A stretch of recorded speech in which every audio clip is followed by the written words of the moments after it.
Life with you is the best life. Yeah, you take life and make it so much better.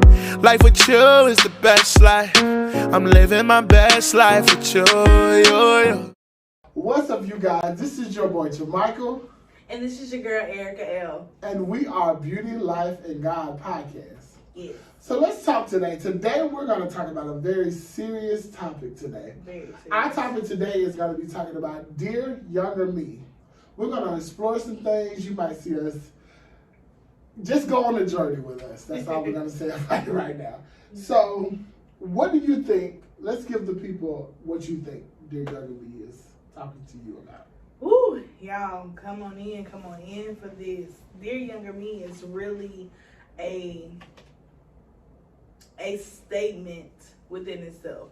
It really is a thing where you have to say, okay, what did I tell myself or what did I not tell myself when I was younger that has caused some things to happen in my future or in my presence now? And this question here is going to open a whole can of worms for me. I'm telling y'all, we might cry a little bit, we might laugh a little bit, we might do a whole bunch, but it's some things that we have been wanting to tell ourselves when what we have learned on this journey now. So just join the ride with us. Yeah. So our first topic is three things that you would tell the younger you. I'll let you have it. I gotta go first. Mm-hmm. Okay. So the first thing would be patient with yourself. Would tell yourself to be patient with yourself.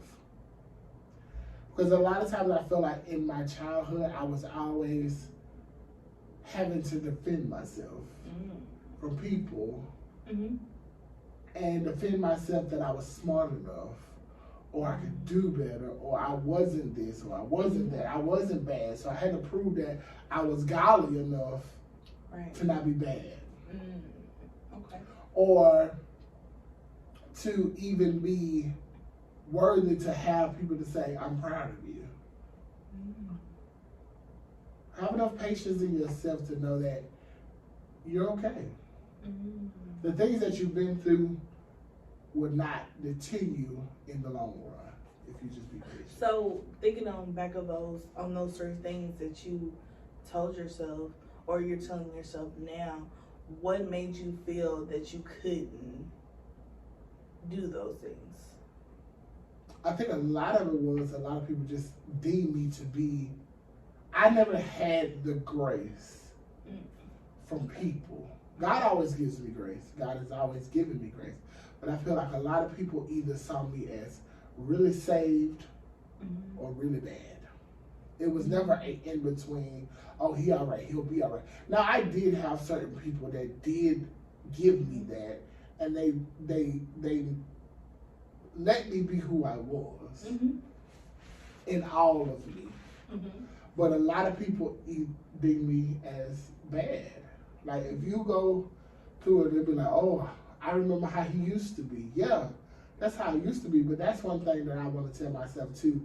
You are not what people tell you are. That's good. That's good. You're not who they tell you are. You don't have to attach that to yourself and let that be who you are. Because a lot of times I feel like that I made that. You call me that, so let me be that. Y'all call me bad or a problem. Let me be the problem. So was it a defense mechanism for you? I feel like it was because I never got it's okay. I never got the feeling of, I feel like at a certain age, all people long for validation in some way. In some that I'm doing things right. And I feel like that God has grown me now in my 37 years to know that I am valuable enough to depend on me. I am valuable enough to depend on what I think about myself. Does that make sense? I'm valuable enough to know that, and that's my third thing, I'm valuable. Because a lot of times, as we deem ourselves, as people deem us as bad or problems, or you know, those things, we forget that our value lies in us and in God. Yeah. I always knew that God was my value. Yeah. But I didn't know I was valuable enough. Yeah. Because God made me valuable. Yeah, I put a post on Facebook a few days ago about that. If no one in this season affirms you or tells you yes or give you the attaboy or the attagirl, just know the affirming comes from God. Right. And so when he affirms you, and when in the way that he affirms you can make you feel better than anybody else, because of that love, that patience, that kind, and him knowing your story for real. He's been there from day one. So for him to know all of this and still affirms you and still loves you and still corrects you, it should make you feel better. Because I'm trying not to cry. They about to come. Come on. But I think I just started getting that. Yeah. I just got that in like 2 years ago that I'm valuable.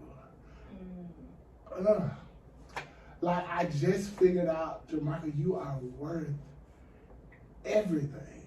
Yeah. You're worth giving yourself validation. You're worth everything that you feel like that God wants to give you. You're worthy of it. Yeah. And a lot of times, I feel like that I have let my failures be the deciding factor on how I treat myself. Yeah. Or the things that's been done to me on how I treat myself. Right. And that's not a good way to be. And I'm telling anybody, if you have been through some trauma, know that you are still valuable even through that trauma, even through that hurt, even with people walking away, you are still valuable.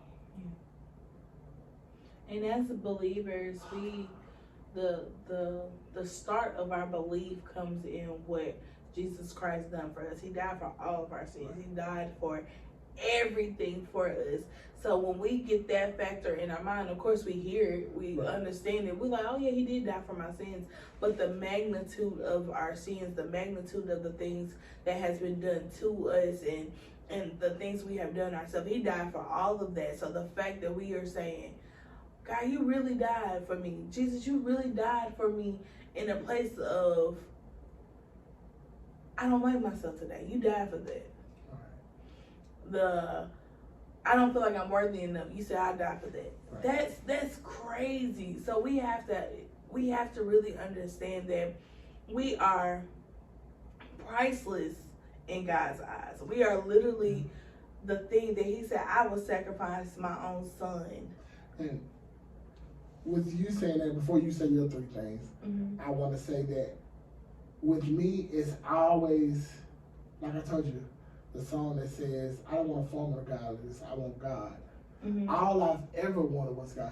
God has been with me through everything. Yeah. But I didn't let God show me until I came into the understanding. And sometimes, like the Bible says, when I was a child, I spake as a child, I reasoned as a child, but when I became an adult, that means that when I come into the understanding of who I am, that doesn't mean that, because I'm grown, that I came into the understanding. Sometimes coming into the understanding of you is telling God, show me in spite of how it hurts. Right. Show me in spite of how it pushes me out of my comfort. Right. And then it also shows you're never going to develop that type of security or that relationship until you have a relationship with him. Right. He doesn't reveal himself to a stranger. Right. So of course, with him talking and communing with you, he gonna show you. And so there's some things that you have within you that you didn't know that you had, or you let lay dormant because of all the things, all the trauma and things that has happened. So I want to encourage you as my brother to know that you've been valuable. You have been an asset to the kingdom of God, and the things that God has used you for in this season has changed people for the better. And so I don't want you to get in a place or stay in a place that does not hold value. When God gave you your voice, when God gave you your ministry, he gave you asset to all the valuable things that he has for you. So you are so valuable. You're so loved, especially here on this podcast. We love you so much, but I want you to know that because I've seen you minister, I've heard you minister, and it comes from relationship, and so stay in that relationship. It comes from an honest place of knowing that God has always been the center of it all. I remember one other thing that I want to tell myself is find God not only in your safe place. Ooh. Find God not only in your safe place, because a lot of times our safe place, and my safe place was music. So I found comfort in that, and I became comfortable in that. So I didn't seek God where he may be found, like the word says. Right. I only sought him in my safe place. Right. And that's okay for a time, but there will come a time where you have to seek God in a new place. Yeah. That means you have to seek God in your prayer life, in your worship. That means in your knowing the word. That means in your relationship with people. You still have to seek God in a new place because he's not going to just keep you in the same place. And he's not going to just stay in your comfort. Exactly. I agree. Go ahead with your 3 words. Woo! Baby. We got a little deep off in there. But my 3 things is, my first thing is that you can do it. So many years I have been one of those people that have been blessed with multi-gifts through God. God has given me several gifts, whether it's makeup, dance, hair, you name it, all that great stuff. But because I was so in a place where I just didn't believe that I can do it, I just never did it. And so some people be like, "Oh, girl, you've been doing this forever, and I know that you can do it." I say, "You do other people that. Why haven't you really expound on that?" And I'm like, I don't know, it just is what it is. And it's like, no, there's some things that God has put in you that is generation changing, wealth transfers, those type of things tools that God has given me. I just didn't think I could do it. So that's one of my things. And then my second thing is, y'all will hear about this more often. We will say this title, this phrase a lot on here: late start, big finish. Yes. No matter where you start, I don't care if you're 60, I don't care if you're 16, I don't care if you're 12, I don't care what age you are, late start, big finish with God. I'm telling you, whenever you start, that's the moment when the time starts. That's right. That's when God really steps in and moves. He just wants you to move. He wants you to stay in that place with him, stay consistent with him. So don't ever think because you didn't get it early, you didn't have that story of, I graduated from college, from high school, and then I went to college, then I got married, then I started having kids. You don't have that story. You may not ever step into your career at the very beginning of the stage, but God is doing it now, and that's when it really, really mattered, because he's doing it now. So I encourage people to know when you have that late start, big finish, it's going to be big in God's eyes. And whatever he does with it's going to blow your mind. My third thing is pick up the pace. Pick up the pace. I was one of those people that I dragged my feet on a lot of things, especially hearing things that God has given me and spiritually wise, and just living life. I dragged my feet on a lot of things, and to the point where we're gonna get a little deep for a second, but to the point where the things that God has blessed me, he told me, "Hey, I'm gonna give it to someone else because you don't want to move on it." Yeah. And I was like, "Well, God, Save it. Save it. I'm it. going to give it to someone else because you will not move." So that's what I would tell myself. Pick up the pace. Really don't lose that momentum. Stay with God. Stay in God. We've all had our seasons where we was big and bad. We wanted to do whatever we wanted to do. The grown syndrome. The grown syndrome. The grown syndrome. That's what I call it. Yes, where we had literally, I'm going to do this, I'm going to do that, I'm going to do this. And God is like, hey, I'm over here. Yeah. I'm doing something. Pay attention. And it's nothing wrong with that. I want people to understand that. It's nothing wrong with that. Everybody go through their seasons. Mm-hmm. But the repercussions of you in those seasons, that's the factor. That's the determining factor. You have to realize, yeah, you gonna do it. It's part of life. Everybody gonna do it. But what is being held up, or what has been pushed to the side, or even missed in some cases, is because of what we trying to do. Right. And so when you stay the course, 90% of the time, those things that God is allowing will be able to be handled in a better manner, because you know what it is and you know what you're trying to do, if that makes sense. So those are the three things I would say. A lot of sense. I what's the words I'm trying to say? I relate to what you're saying so much, because those are the same things that I feel like that. Let's go to the next part. Because I think the next part is what you already are going into. Okay. So the next part is, I owe my younger self an apology for. Because you was already on the topic. So I just want you to go first on that one. Oh. Because you already in it. Ooh. I apologize to my younger self for being inconsistent, being slothful, being lazy, being just so mean to myself. Yeah. And when we talk about that, it's literally being mean to yourself, not taking care of my health like I should, not being attentive to me, not like, I literally is one of those people that I would do any and everything for everybody. I mean, I would give up any and everything. You say you like my outfit, I don't have to keep it. You want it, you can have it. Those type of things are all in that place of being mean to myself. Like, I wasn't honest with me, and I wasn't honest with the fact that I've been more than capable doing the things that God has called me to do. Right.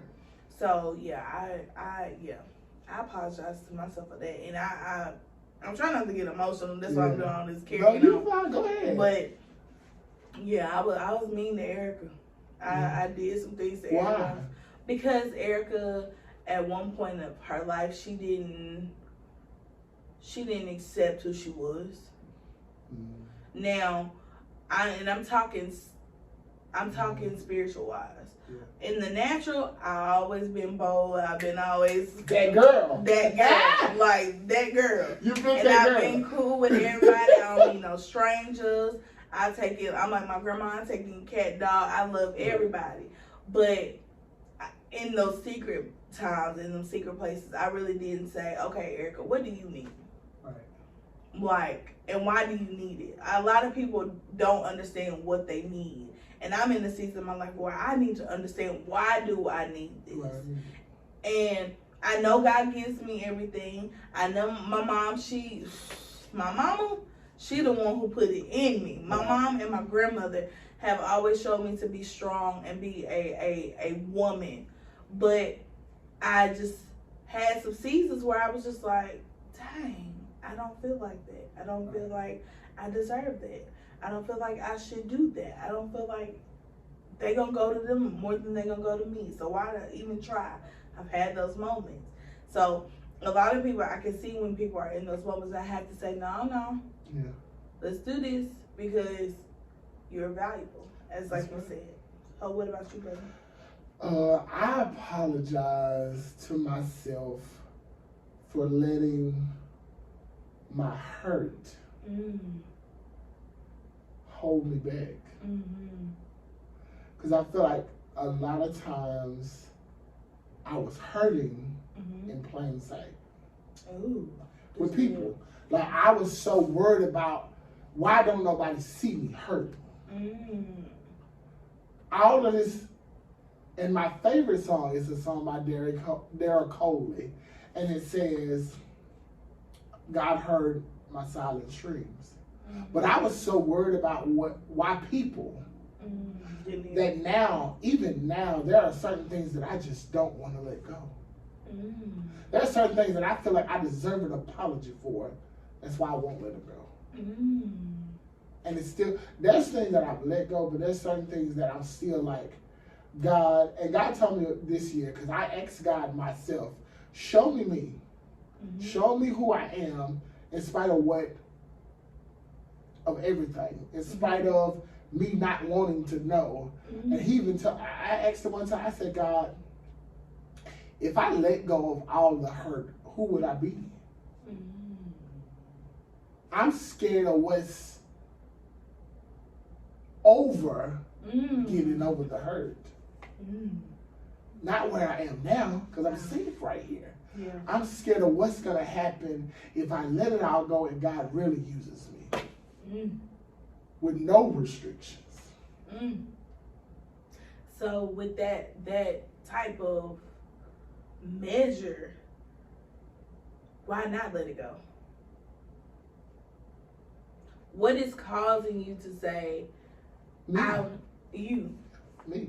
I would say me because I feel like I still deserve an apology. I still deserve that hug that I didn't get, or that you can do it, or you're not a failure, you're just going through something. But see, why couldn't I get that? Like, I really feel like in my heart of hearts, why couldn't I get that from people? I got it from God. God has always affirmed me. God has always told me, you are my child. But a lot of times I feel like on this earth, I didn't get. So, let me ask you this. Why is that not enough? If he knows all, and he's the one that's doing all that for you, why is that not enough for you? That's something to really think about. I've never asked myself that question.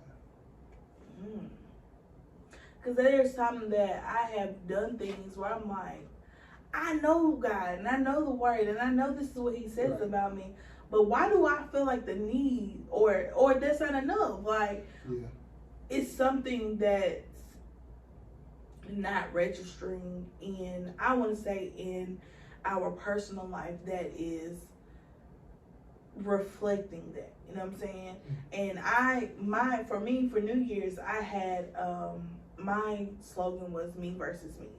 The natural me versus the spiritual me. And it's always a battle. It's an ongoing battle. But what I have learned was that the more I die to my flesh daily, the easier it gets. The more that I say, okay, this is not what I'm going to do. This is what I'm going to do. It's helping me because, one, I'm the biggest procrastinator on the earth. I swear I am. I literally it would take me forever to do something that I can do in 5 minutes. Yeah, friend, you will. Yes, literally. We've had situations where I was like come on, friend. Come on, friend. Come on, friend, come on. And then, but also in the same sense, I do 50 million things a day. Right. So it's kind of like, where's that balance? You're going to hear balance a lot on here too as well. Where is that balance of, you're not a procrastinator, but you're just not an overachiever either. Where's that middle ground? Yeah, we in the gray, and that's not a good place to be. It's not. You can't operate in the gray. You cannot. It's always going to be a little bit cloudy. Like, you get stuff done, but you don't get enough done. Like, yes, I do 50 things in a day, but half of those things were procrastinated from something that I should have already done. And then also, it's like, my husband, for instance, he told me a long time ago, he said, it's not that you can be multi-gifted, like you can do 50 million things, but how you do it is the issue. If you can do 50 million things and not execute none of it, that doesn't make any sense. You just all over the place now. Because even having to do the 50 things that we do a day, and having to make up for the 50 things that we didn't do, we're trying to play catch up. And when 25 of those things are just catch up work, when we could have just did the work in the first place and then caught up. So the next part is encouraging myself. I want to encourage myself, my younger self first, and say, learn how to balance life and ministry. Because you can't give everything to ministry, and you cannot give your life unmeaning, but you can't always give your life, I'm trying to find the words, you can't give your life all reality. Sometimes you have to be spiritual in your life to where God is taking you and know what God is doing, and not just you moving. Yes, there are some decisions that God's going to help you make or us make, but we also have to have the reality and the balance to know when it is a spiritual fight and when it's a physical fight of my anger, my emotions, where I can be a good steward of those things, and discipline to know, hey, I'm not going to let anybody cross that. But see, even with those emotions, those are spirits in a sense.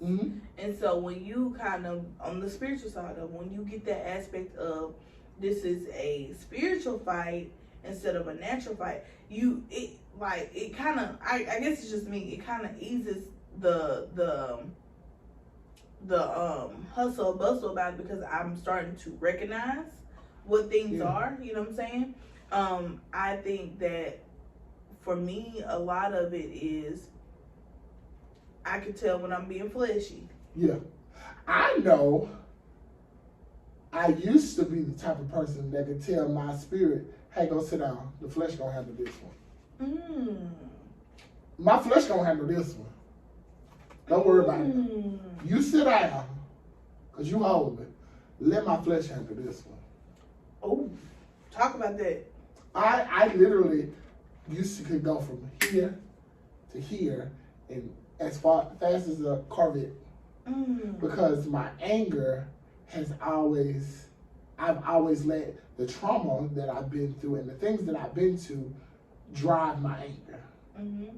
So with that, like you said, that whole thing of you saying not letting it go, that was driving my anger, because I let it, because I wouldn't let it go. So it became the driver, or it opened the door to let the enemy be the driver. Because it starts with me. It starts with you first. Let me tell you that. It starts with your flesh not being under subjection. I'm learning in this season that my flesh has to be under subjection so that God can be the driver, not me.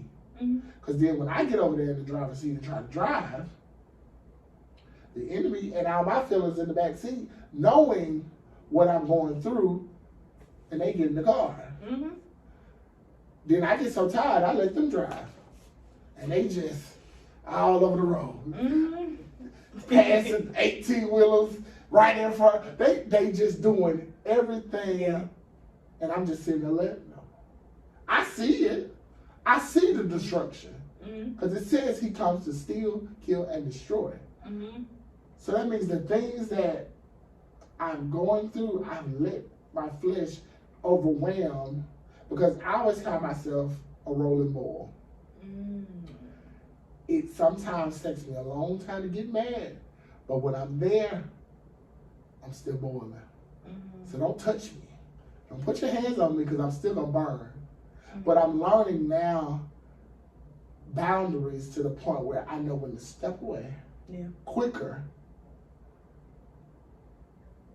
But the craziest thing is my mom, when I was younger, she used to tell me every day, Jamaica, go to that school and be slow to anger, slow to speak, and quick to think.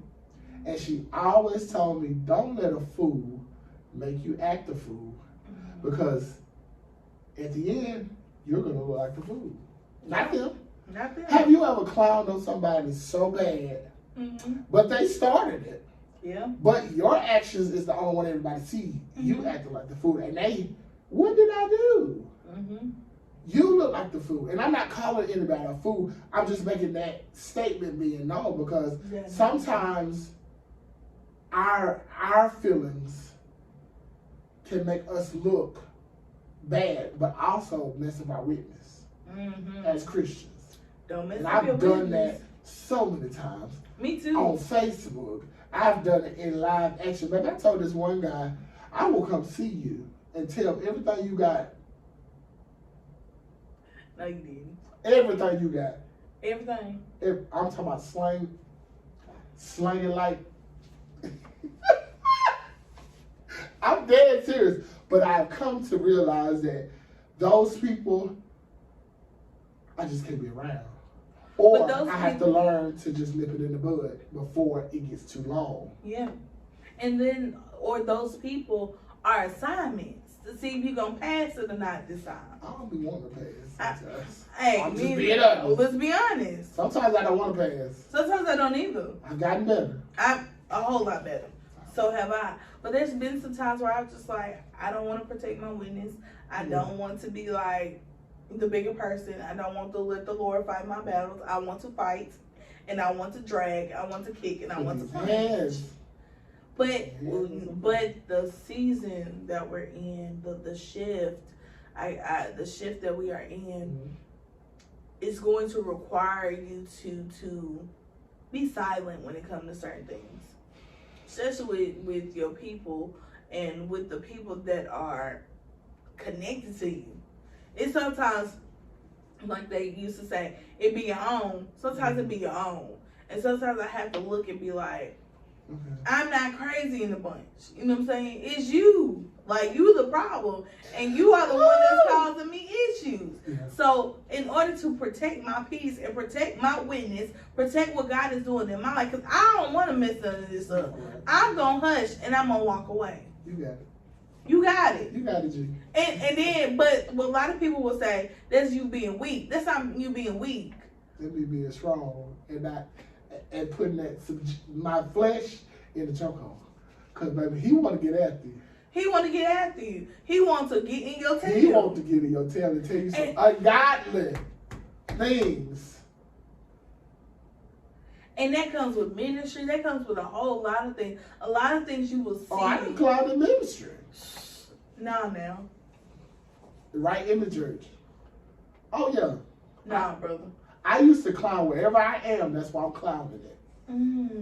We thank God for deliverance. Thank God for change, God. We do. Thank you, God. Because, baby. I mean, but see, I used to be a force to be reckoned with. Really? With this attitude. Oh, yeah. But the change look good on you, though. So, oh, God. Cause even like for me, back to what we were discussing. Did I skip you apologizing to yourself? Did I? I don't think so. I don't know. I thought we was encouraging ourselves. Right, yeah, we're encouraging. We done did all the other stuff. Woo! Let me encourage me. Hey, girl. Hi, girl. You got this. You got this. That's exactly what I say to myself. You got this. You are created in His image and likeness. You are fearfully and wonderfully made. You are above and not beneath. You are the lender and not the borrower. You got this. And so, because I'm telling you, sometimes I just didn't feel like I had it. I was just like, bro, what's going on? I ain't never seen you not have it. Let me speak to your encourage you. I have never one time seen you not put together. I feel like you're always put together.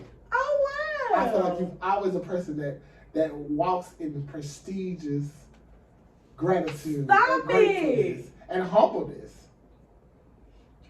Oh, for real. Because meeting you, I've always said, this is a girl that got it together. She dressed down always. And I feel like that even when you don't see you're confident, it exudes out of you. You ever seen a drunk? Mm-hmm. Whatever they drink, if you sweat enough, it's going to come out of your pores. Mm-hmm. So I feel like that your oil secretes out of that of your willingness and humbleness to change. Because a lot of times we feel like that we are our hardest critics. Yes. We are the hardest critics on ourselves. But what I see, God sees.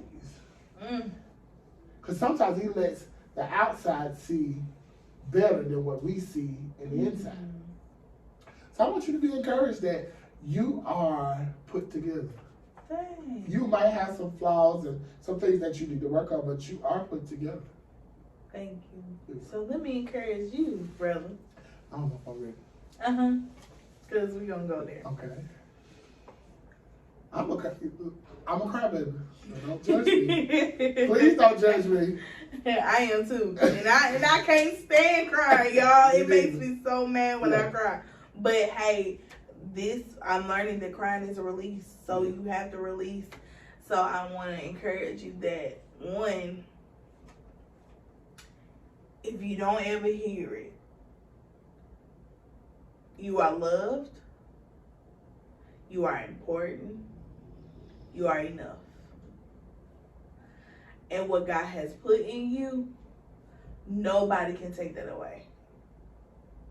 And you are so needed for the kingdom of God. That confidence that we talk about, you have that. You are just playing catch up to what God has already said to you. And so in this season, I want you to encourage you to listen. Listen to Him. Because that affirming that you're needing from people, because I've already heard from people, He is already doing that. So if they don't ever congratulate you, if they don't ever tell you you are enough, if they don't ever tell you that you are the baddest thing, just know that there is people that God is sending your way. Yeah. Me being one of them, because we met and celebrate the gifts at my church. We gonna tell you that, and I'm the one that is going to tell you until you believe it. Yeah. So I love you. I appreciate you. Love you too, friend. I really appreciate everything that you're doing. So stay the course. So you guys, I think I want to hear from you guys today. I really want to hear how you feel. We're gonna talk about feelings right now. Right. People don't feel like their feelings are valid. We believe that your feelings are valid. You feel the way you feel. I can't tell you your feelings are right or wrong. You feel the way you feel, but I want you to do something with those feelings. A lot of people, I'm one of those people that I like to hold in my emotions sometimes. But I'm learning to release. I'm learning to be okay being okay. Yeah. And seek professional help. I want to stop and say, if you need to go see a therapist, pray to God. Yes, I pray to God, but I go see a therapist every month. Mm-hmm. Because I need somebody to help me in the natural that's also a person that God sent me to. Exactly. Because if you pray to God, He will send you. The Bible says, write the vision and make it plain so that they see it, they may run on tablets. Mm-hmm. So when I asked God for a therapist, I wrote a list down of what I wanted as that therapist. Right. Because I needed somebody to not only be a person that can tell me what's wrong with me, but also be a safe place so that I can ultimately not just be dumped back into, but be able to filter out, be a filter. Be a filter. Because a lot of times we can drink water and it's not good water, but if you filter that water, it's better. Mm-hmm. So I needed somebody to be a filter for me. Yeah. And then also I feel like to speak on that, it's okay to get help, y'all. Yeah. Well, as a people, we don't believe in getting help when it comes to our mental health, when it comes to our bodies. We just don't believe. We are so caught up in, well, the Lord gonna take care of me. He gonna meet every need. I ain't gonna hunger. I ain't gonna thirst for nothing. That is so very true. That is so very true. But God has placed people on this earth for you to get help in the natural. So when God moves on the spiritual thing mixed with the natural, you know without a shadow of doubt that it was him. You know what I'm saying? So you gotta take care. You gotta take care of this. This right here is an issue for us, really, really bad, to the point where it's generational. Some stuff we be feeling, y'all, it don't even be from us. That's right. It be from thousands upon generations, and you got to go back through your bloodline. Let's get off of that. Go ahead. But I want you to comment below if you need somebody to talk to. Email us. We have an email that will be in the description below of this video. You can message us on Facebook. Yes. You can message us on Instagram. Yes. We are available if you just want to talk. Yes. We want to be this safe place for people and for the younger people too, so that, and we want to be what we didn't get. Right. Sometimes I feel like that, those feelings of I shoulda, coulda, woulda. But right now, I have to be okay with where I'm at and the process that I'm working towards. I'm working towards something that not only God be pleased with, I'm pleased with. Yes, yes. A lot of times, we as church, we're taught, I want to be pleasing to God. Are you pleasing to yourself? Right. Like, a lot of times I feel like I was going through and pleasing God, but I was never pleasing to myself. Or didn't even have the concept of what is really pleasing God. Like, we get so caught up, y'all, in this idea of church. Right. And we forgetting that we are the church. We are the bride of Christ.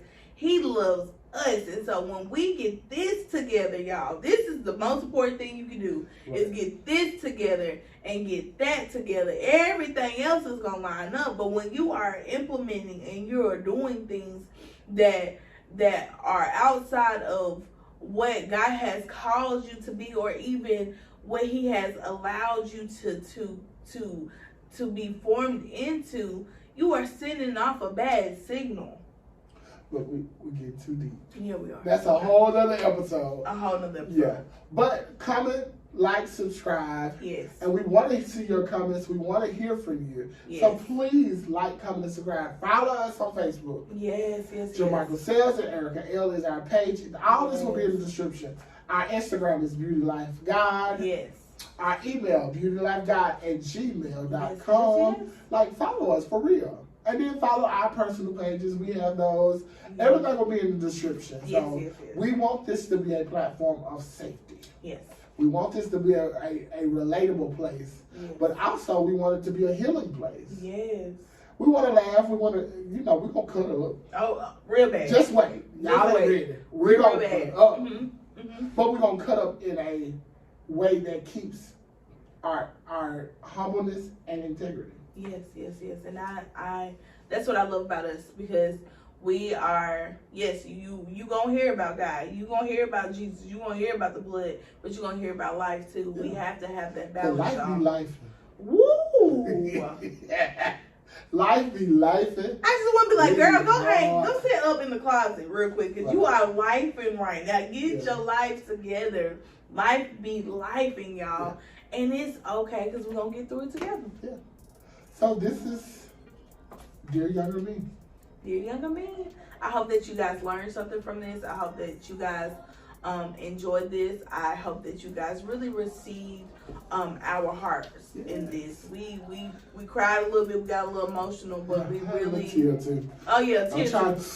Yeah, I'm a G. Yeah, I'm a real. But let me give you our declaration for today. May your beauty be flourished through the inside and out. Yeah. May your life be blessed abundantly, and may God bless your mind and your heart and your spirit for days to come. We want to give you that. Yeah. That's our blessing to you. Yes. And we love you guys. We hope you guys have an amazing day. This has been BLS, and we love you guys. We ain't no BLS. Not at all. BLG podcast, baby. We out.